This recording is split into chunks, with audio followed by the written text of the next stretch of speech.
მოგესალმებით ბავშვებო, დღევანდელი ჩვენი მოდიფიცირებული დავალება, მოდიფიცირებული იმიტომ, რომ შესრულებული იყო თურქულ და ინგლისურ ენებზე და ეს ყველაფერი გადმოვაქართულეთ და ადაპტირება გავაკეთეთ ქართულ ენაზე ჩვენი დავალების და დავალება ეხებოდა რას? უნდა დაგვემზადებინა ნიღბები, იმიტომ რომ სახეები არ უნდა გამოჩნდეს და განვასახიეროთ იმ გოგონას როლი, პერსონაჟის მთავარი როლი, რომელმაც გარკვეული საპასუხისმგებლო დავალების შესრულებისას რაღაცა ინერვიულა ამ გოგონამ და ბოლოს აღმოაჩინა თურმე, რომ ტყუილად ინერვიულა, იმიტომ რომ ნერვიულობა, ზომიერი შფოთი, ეს ყველაფერი ძალიან ნორმალურია და პირიქით ხარისხის გაუმჯობესებას, ყურადღების კონცენტრაციას ხელს უწყობს. მოდით მე მაინტერესებს უბრალოდ თითოეული თქვენთაგანისაგან ავიღებ პატარა ინტერვიუს თუ რას გრძნობთ თქვენს ასეთი საპასუხისმგებლო დავალების შესრულებისას თითო ფრაზით და შემდეგ განვასახიეროთ აი თითქოს ძალიან სურნელოვან ვარდს დავყნოსავთ და ამოვისუნთქოთ ისე რომ თითქოს სანთელს ასე ვთქვათ არ გვინდა ჩაუქროთ თავისი ბრწყინვალება. გასაგებია, ხო? კარგით. აბა ნიაკო, შენ რას გრძნობ საპასუხისმგებლო დავალების შესრულებისას, ჩემო ძვირფასო? ჩემზე დაკისრებულ დავალების დროს მაქვს განცდა, რომ იყო საუკეთესო, მაქვს შინაგან ნერვიულობა, შფოთვა, ხანდახან ხელებიც კი მიოფლიანდება ნერვიულობისგან, მაგრამ მამხნევებს ჩემი მასწავლებელი და თავს მშვიდად უგრძნობა. მადლობა ნიაკო, ნანუკა? როდესაც საპასუხისმგებლო დავალებას ვასრულებ, გრძნობ პასუხისმგებლობას და ცოტათი ნერვიულობ კიდეც. რადგან მინდა რომ შედეგი კარგი მქონდეს და დაუშვა შეცდომა. კარგი, ნუცა? დიდ პასუხისმგებლობას გრძნობ, როცა ამ დავალებებს ვასრულებ. ოჩახ. აბა ჩემო საყვარელ, მანამარი. როდესაც რაიმე მნიშვნელოვანი გაკეთებას ვაპირებ, ყოველთვის ვცდილობ ყურადღებით და დაკვირვებით გავაკეთო ყველაფერი. გადმოვცე ის ემოციები, რასაც გრძნობ. ოჩახ, გისმენთ. მე საპასუხისმგებლო დავალების დროს ვშფოთავ, ნერვიულობ და შიში მიპყრობს. და მერე წყნარდები, როდესაც მასწავლებელი ალბათ წაგახალისებს და რა თქმა უნდა მოეწონება და შეგაქებს კიდევაც, ხო? სტიმულს გაძლევს. ილია? დავალების შესრულებისას თავიდან ცოტა ნერვიულობა, რომ სწორად შევასრულო.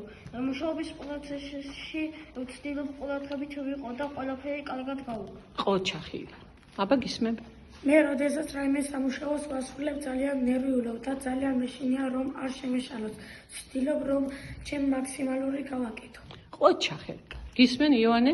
დავალება ეს არის პასუხისმგებლობა. ამიტომ ვცდილობ რომ ჩემი მაქსიმალური გავაკეთო, მაგრამ ყოველთვის კარგად არ გამომდის. ასე დროს ნერვიულობ, დარდობ და ვბრაზობ საკუთარ თავზე. თუმცა ისიც ვიცით, რომ თუ შეგვეშალა ეს პირიქით. და თუმცა ვცდილობ რომ შემდეგ დავალებაზე არ შემეშალოს იგივე. გამოასწორო, ხო? იმ წინა შეცდომაზე პირიქით ახალი ისწავლო, ხო მიოანე? გისმენთ ჩემო საყვარელო თედო? მე როდესაც უპასუხისმგებლოდ ვწერ დავალებას ძალიან მრცხვენია ვბრაზობ ჩემს თავზე და ჩემი თავი თუ კმაყოფილო ვარ. თუმცა მერე გამოასწორებ აუცილებლად შენ ისეთი პასუხისმგებლიანი ბიჭი ხარ. აბა გისმენდი გაბრიელ? მე როდესაც საპასუხისმგებლო საქმეს ვაკეთებ, თან მიხარია, თან ცოტა ნერვიულობ, გამომივა თუ არა. და ნამდვილად გამოგივა, იმიტომ რომ შენ სწორად ფიქრობ და ეს არის ზომიერი შფოთვა, გაბრიელ. ხო სწორია? აბა გისმენდი? ჩემთვის ყველა დავალება ადვილია და ვცდილობ ყველაფერი კარგად გამომივიდეს. ასევე ნერვიულობ, რომ არაფერი შემეშალოს. ძალიან კარგი, ესე მუდმივად კოორდინაციას ახდენ. ოჩახ. გისმენ? ფოთვის დროს კანკალებ და ნერვიულობ. მაგრამ მე ყველაფერი როცა გამოგდის, დარწმუნებული ვარ წყნარდები. ხო სწორია რა? ამიტომ ზომიერად ახლა კანკალებთ და ნერვიულობთ. მოდით ეს ამ ზომიერებასაც ვისწავლით. დარწმუნებული ვარ ასაკთან ერთად. გისმენ ლალიკო? მე როდესაც საპასუხისმგებლო საქმიანობას ვაკეთებ, ძალიან ნერვიულობ, შეშინებული ვარ და ვკანკალებ. კარგით. მე მგონი ეს ერთგვარი სტიმულიც არის, რომ შემდეგში ნელ-ნელა გამოვასწოროთ და უფრო უკეთესად, მშვიდად, წყნარად, გაწონასწორებულად შეასრულოთ დავალებები, ხო? ანა მარია? მე როდესაც საპასუხისმგებლო საქმეს ვასრულებ, ნერვიულობ, რომ ეს დავალება კარგი გამომივიდეს.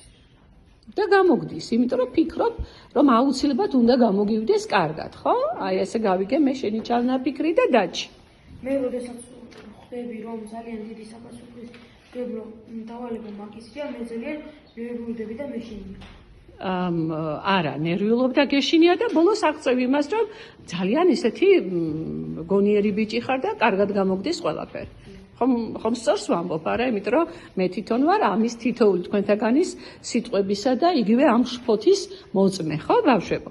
კარგი, ჩემო ძვირფასებო, მოდით განვასახიეროთ რიგრიგობით, მოდით ჯერჯერობით თქვენ, აბა როგორ განასახიერებდით? ჩაის სუნთქეთ, მოდით ჯერ აი დაყნოსეთ, თითქოს ლამაზი სურნელოვანი ვარდი. მოდით ცოტა შორს დამდგები მე და თუ შეიძლება განვასახიეროთ, ჩასუნთქვა და ამოსუნთქვა, ისე რომ არ ჩავაქროთ სანთელი. აბა დავიწყოთ?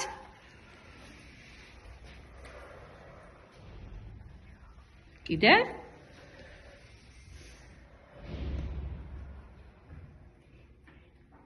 ერთხელაც ჩემო ძვირფასებო?